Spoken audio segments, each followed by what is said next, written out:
Damos paso a nuestro panel que de verdad nos sentimos muy orgullosos de las figuras que hoy nos acompañan para tratar este tema.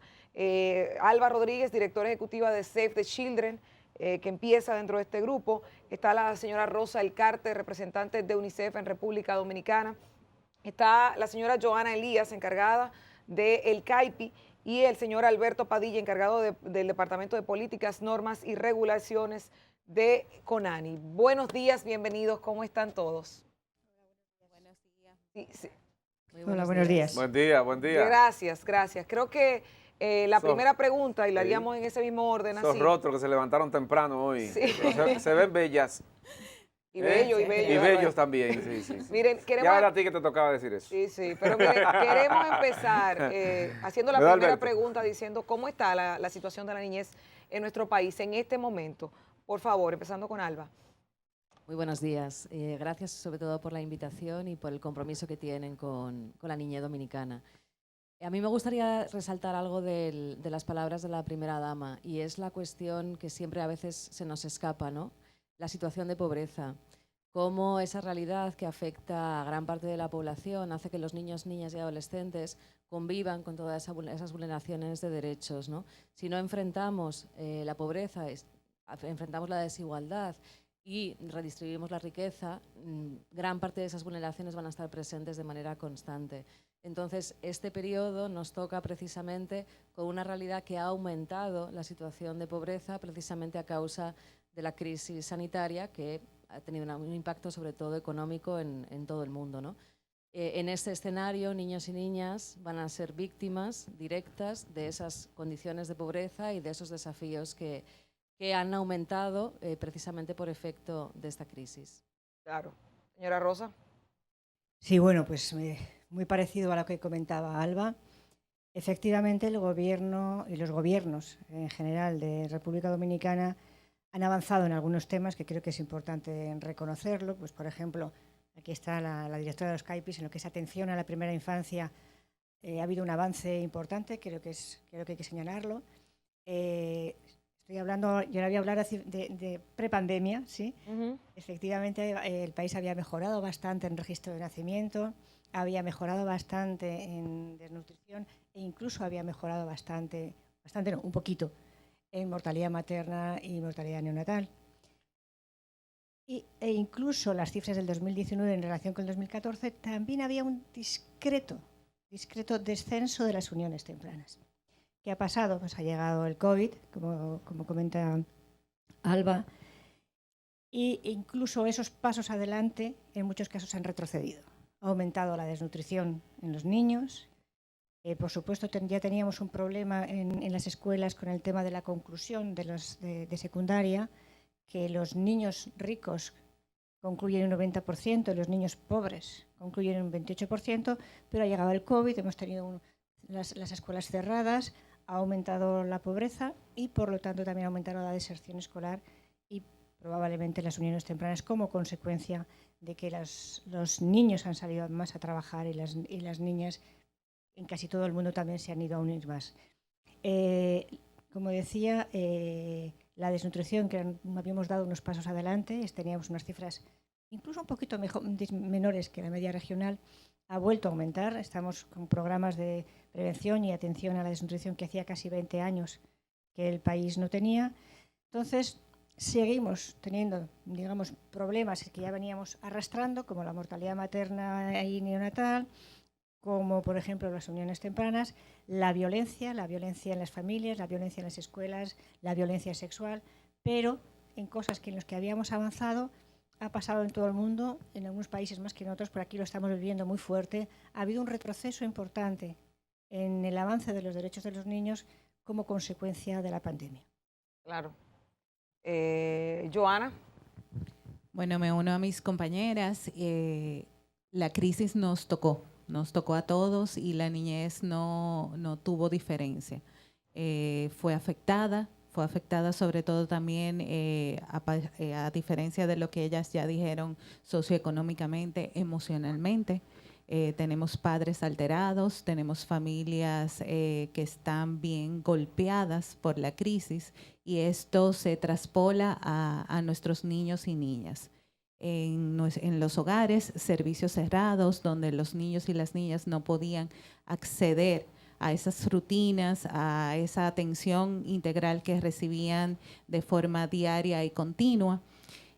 Ya estamos abiertos, estamos retomando, estamos reinventando nuevas acciones para abordar estos temas de interés, sobre todo de desnutrición, de condiciones socioemocionales, para garantizar que nuestros niños y nuestras niñas volvamos a tener esos avances significativos en la atención de ellos.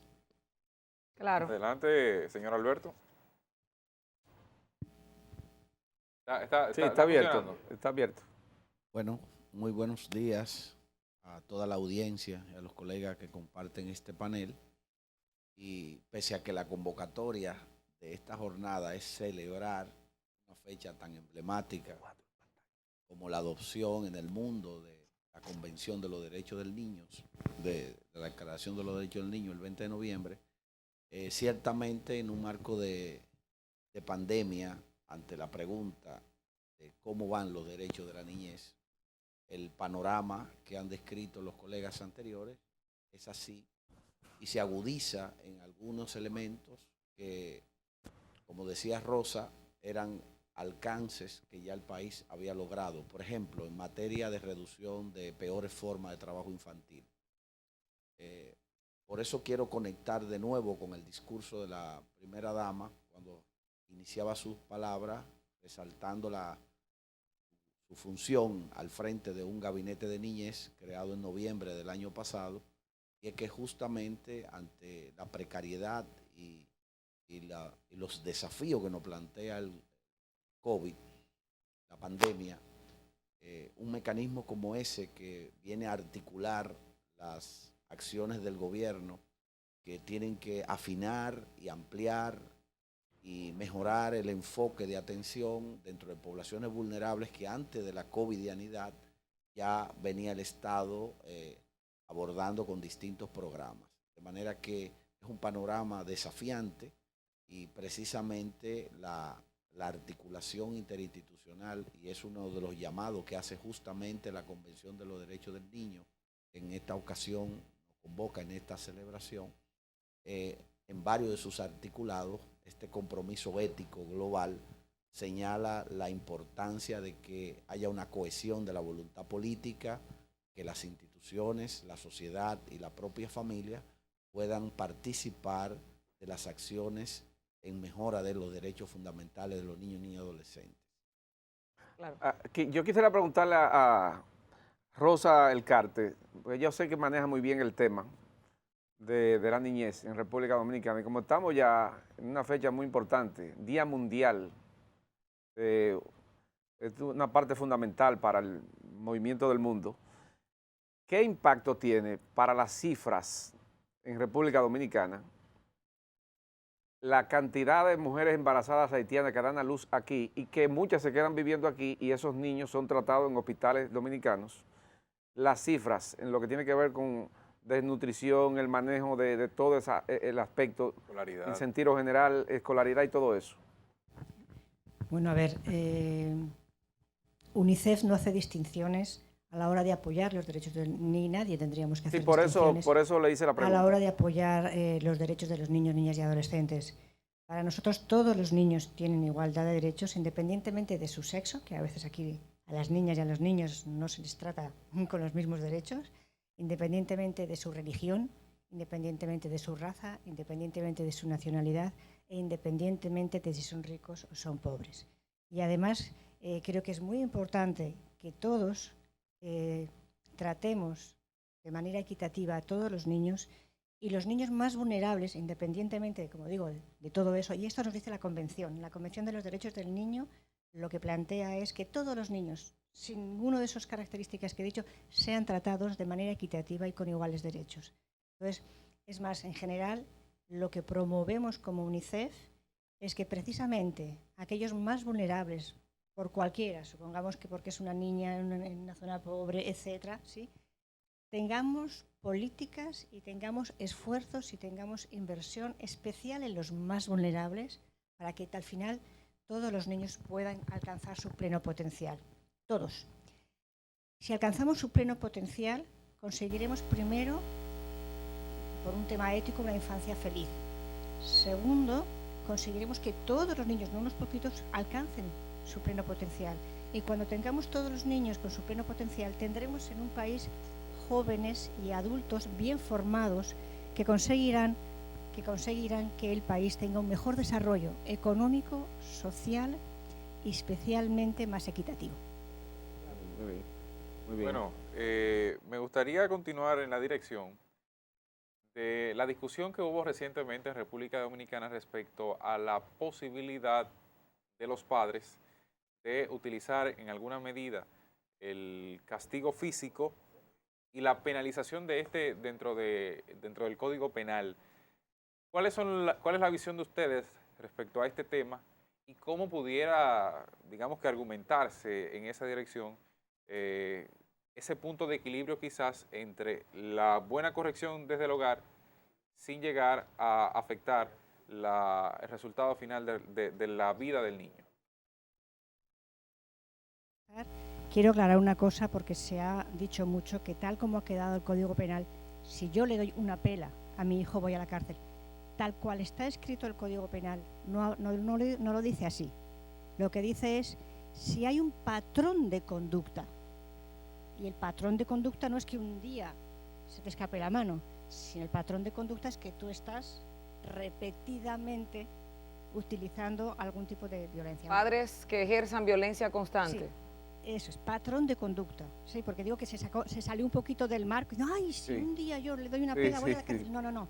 Lo que dice y lo que pone actualmente el borrador que aprobó la comisión es efectivamente un patrón de conducta. Otra cosa es que UNICEF y probablemente los que estemos aquí no nos guste y no queramos que ni siquiera haya un momento de violencia contra los niños, ¿sí? Pero lo que dice el código es un patrón. ¿Por qué? Los niños educados con violencia está súper demostrado en todos los países del mundo que o crecen con violencia y son violentos y ejercen violencia luego en sus familias y en la sociedad, o sufren finalmente una serie de secuelas psicológicas que le afectan a su desarrollo como niños. Esos son los dos elementos fundamentales, ¿sí? Claro. Me gustaría añadir a lo que nos comenta Rosa, que en esas discusiones, sobre todo las discusiones que se dieron fuera, ¿no?, del Congreso, en la sociedad, faltaba el análisis de la realidad dominicana. Todas las encuestas evidencian cómo el 64% de los hogares reconocen utilizar la disciplina violenta, física y verbal, en la crianza de sus hijos. Entonces estamos hablando de un contexto en el que la violencia, en cualquiera de sus dos manifestaciones, es una herramienta más en la crianza de los niños y niñas.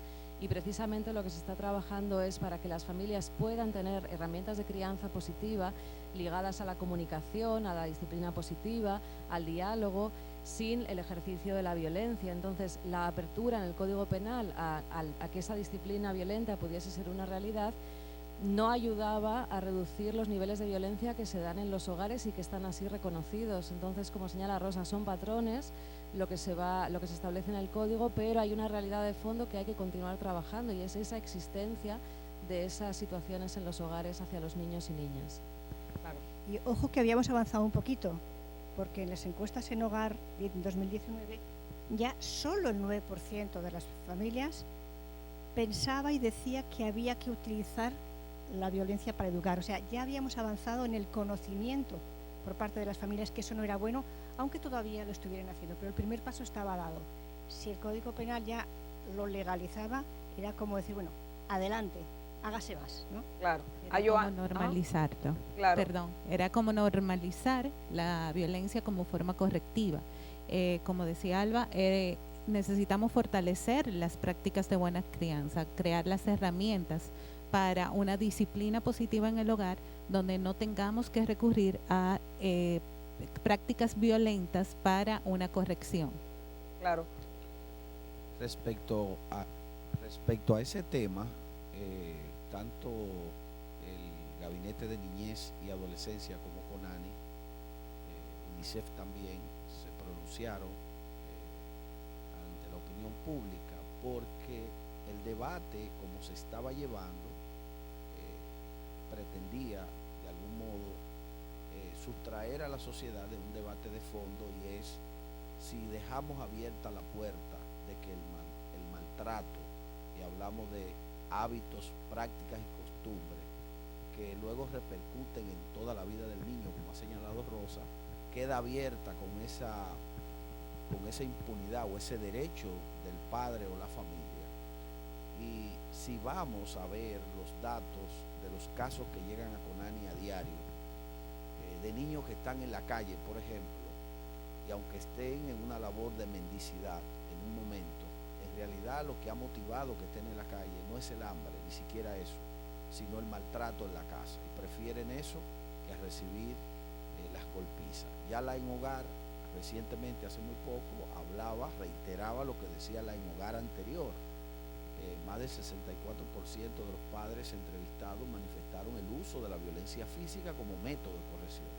Aquí de lo que se trata es de ayudar a familias que han reproducido ese modelo. Incluso hay una apología a la violencia, de gente que dice que es una persona de bien, gracias, entre comillas, a que fueron maltratados, y hacen esa apología. Entonces, eso realmente eso es una pandemia, porque el niño que está en la escuela, la niña que está en la escuela, ¿cómo puede avanzar en un arco de violencia, no solamente física, también psicológica?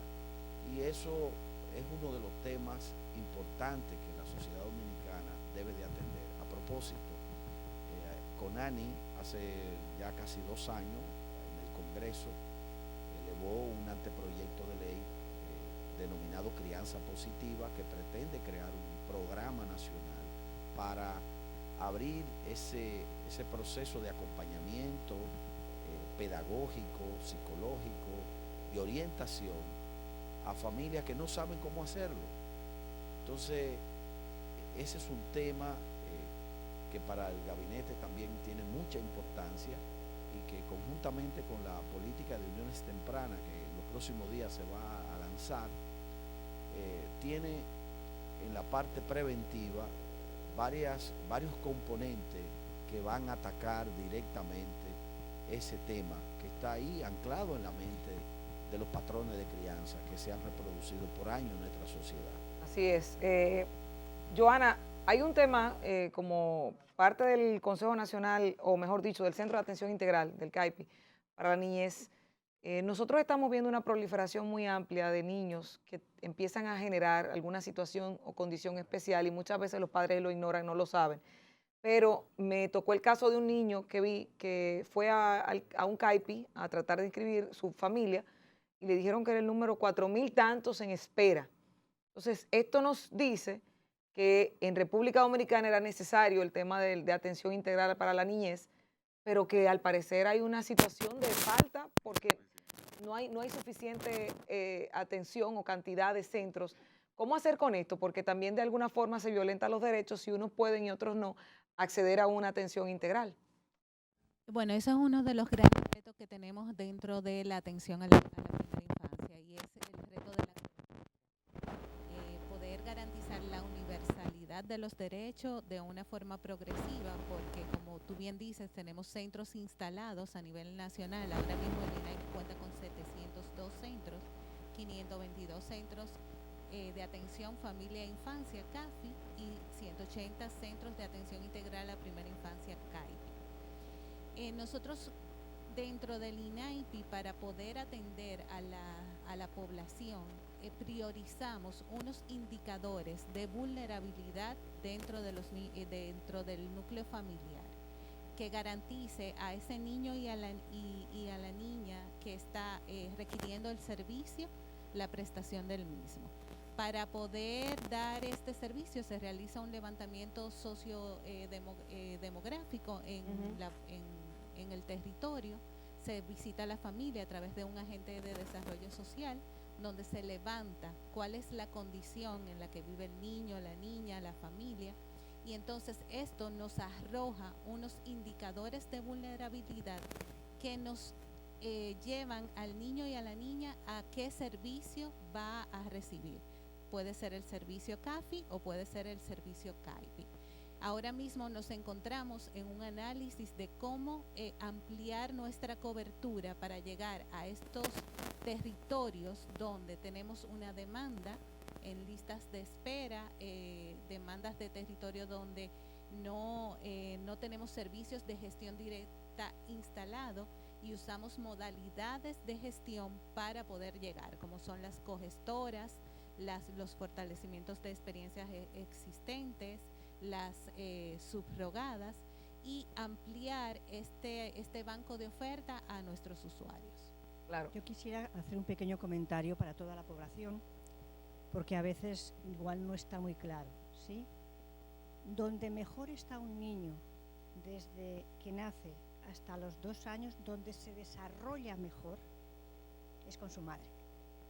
O sea, porque precisamente el tema primero de la lactancia materna, del cuidado, se consigue lo que llamamos los pediatras apego, un apego entre ese niño y esa madre, y ese apego, y si ya es con lactancia materna todavía mejor, consigue de verdad un desarrollo neuronal muy superior al que se consigue en otras circunstancias, y por lo tanto implica todo esto que luego ese niño va a poder tener mejor aprendizaje, ese niño va a tener luego, sobre todo y muy importante, una mucha mayor estabilidad psicológica y de relación social, ¿sí? Entonces, digo para que no nos entre en la cabeza que en cuanto el niño tenga 2 o 3 meses, rápidamente lo tenemos que llevar a algún sitio, ¿sí?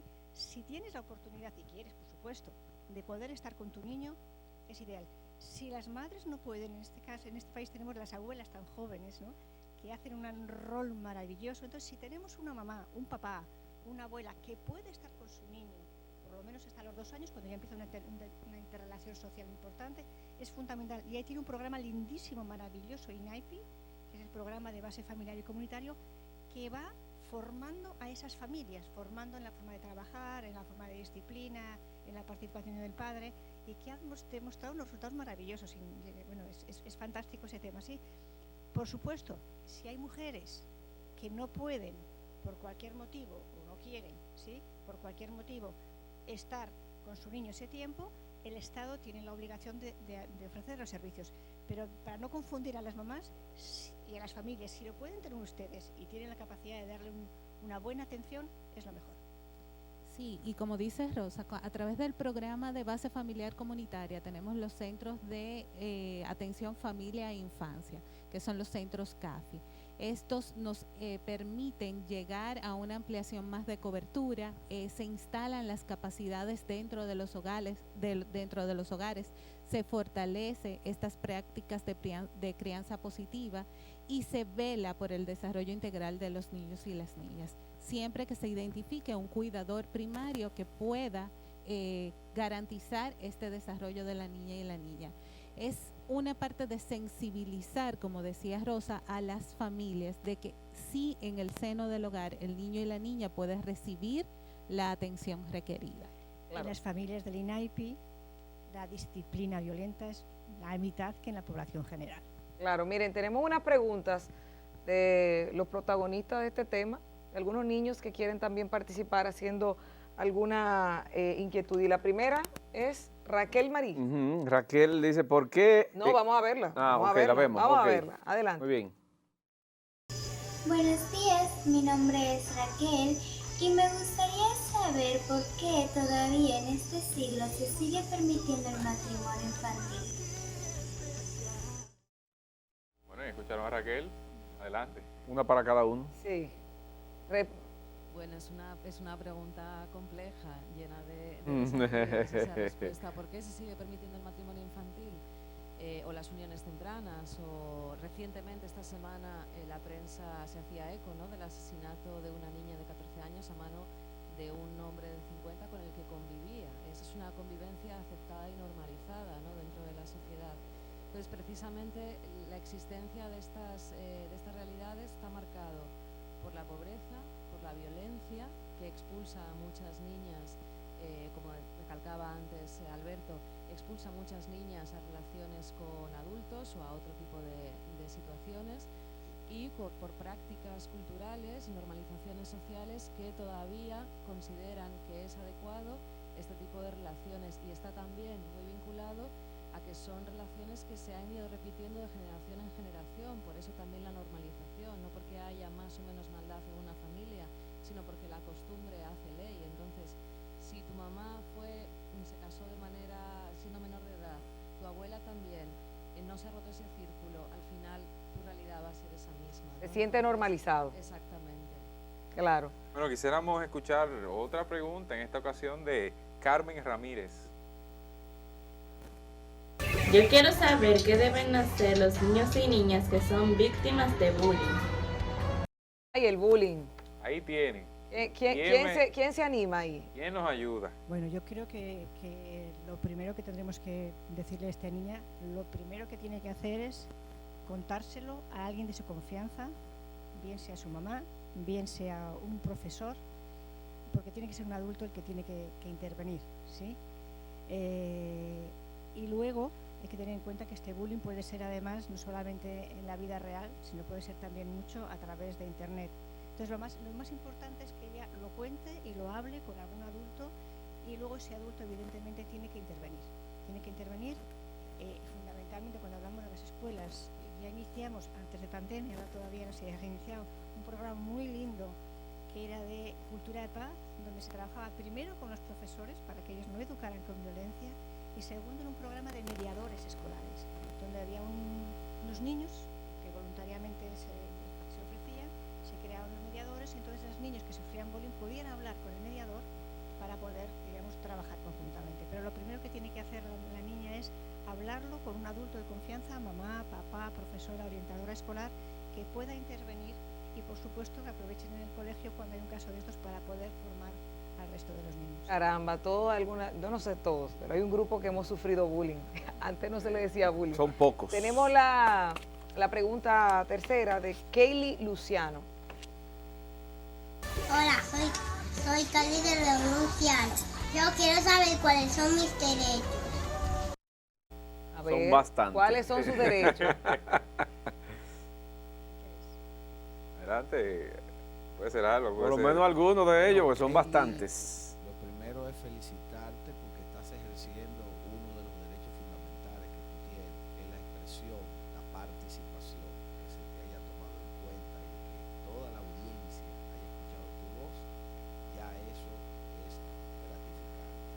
Pero también, y veo que estás en un mueble que describe una imagen del hogar, tienes derecho a la convivencia familiar, al amor y la comprensión, a la educación, a la salud, a la alimentación y sobre todo a vivir en un ambiente de protección. Y con Ani, que debe Un nombre, apellido. su nombre una vez, es una institución que está llamada a ayudarte a que esos derechos los puedas ejercer plenamente, tanto tú como tus hermanitos o hermanitas si lo tienes, y tus amiguitos o amiguitas que compartes con ellos, sea en el barrio, en la comunidad o en la escuela. Bueno, gracias, Padilla. Esta pregunta es muy amplia, pero ojalá que la puedan contestar lo más breve posible porque tenemos poco tiempo. Y vamos a las conclusiones Sí. ahora. Políticas públicas, doña Rosa. El gobierno dominicano aplica políticas públicas que ustedes están satisfechos, ¿qué falta? Estamos muy lentos, vamos bien para la protección del niño en República Dominicana. A ver, hay leyes, hay políticas, la implementación de las políticas es donde nos quedamos cortos. Ok. Nos falta cobertura en algunos casos, nos falta intensidad en otros Ok. casos, y la inmensa mayoría de las veces nos falta calidad en la aplicación de las políticas. Claro. Bueno, adelante, Alba. Bueno, para ser breve, además, y aportar a lo que ha dicho Rosa, falta inversión también. Ok. Inversión Inversión, presupuestaria. Inversión del Estado. Garantizada y progresiva. Claro. Me gustaría en unos 30, 40 segundos, el menor tiempo posible, pero que no se quede claro, lo sustancioso, escuchar de ustedes conclusiones generales, qué podríamos hacer, qué nos queda por delante, cuáles son los principales retos en la República Y yo le Dominicana. sumaría a esto, cómo nosotros, los medios de comunicación que tenemos tal vez ese compromiso, también nos podemos sumar a apoyar esto. Bueno, lo que acaba de comentar Alba es importantísimo. Tenemos que invertir más en la infancia. pero invertir donde hace falta, precisamente en primera infancia, que es donde menos se invierte, invertir en salud, por ejemplo, pero donde hace falta, en salud materno-neonatal, o sea, invertir más en la infancia, pero de manera inteligente en aquellos problemas que son más importantes, ¿sí? Y especialmente, como decía antes, focalizar e identificar los grupos más vulnerables para tener políticas de atención especializada, por ejemplo, hablo de los niños con discapacidad, de los niños más pobres, etc., y una inversión también focalizada.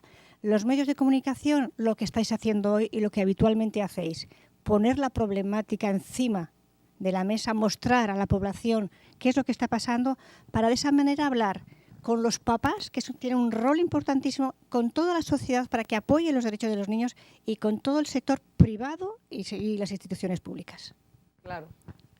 Me uno a Rosa y a través de los medios de comunicación visibilizar la primera infancia. Necesitamos que los niños y las niñas, lo que ustedes acaban de hacer, se escuche su voz.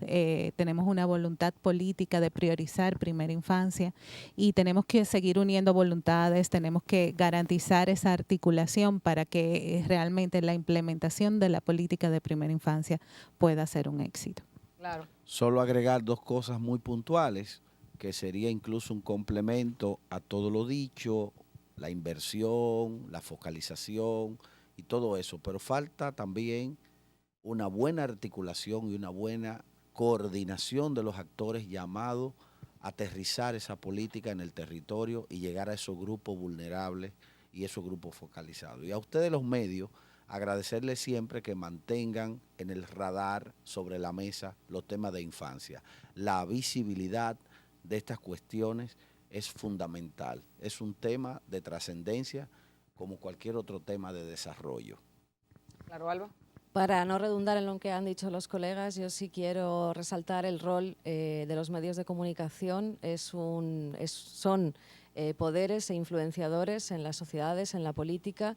Ustedes tienen la capacidad de movilizar, de educar, de comunicar y de incidir en los procesos que puede llevar a cabo el país, ¿no? Y el Estado. Entonces son fundamentales para cambiar realidades. Y nosotros vamos a estar aquí, por lo menos el grupo Telemicro, a través de Despierta RD, siempre vamos a estar dispuestos a seguir aportando esto. Mañana este programa continúa con el otro equipo de mañana y el sábado a través de diferentes reportajes que está preparando el canal, porque creemos que es importante preservar este tema en la palestra, como mencionaba el señor Alberto, y sobre todo seguir luchando por cuidar los derechos de la niñez. Gracias de verdad a Alba Rodríguez, directora ejecutiva de Save the Children, también a la señora Rosa Alcarte, que siempre nos honra con su presencia, directora o representante de UNICEF República Dominicana, a la señora Joana Elías, que es encargada del Centro de Atención Integral a la Primera Infancia, CAIPI, y el señor Alberto Padilla, encargado del Departamento de Políticas, Normas y Regulaciones del Consejo Nacional para la Niñez y Adolescencia, CONANI.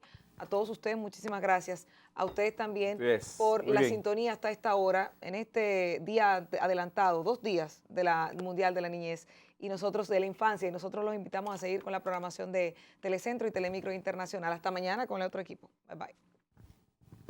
Despierta, despierta.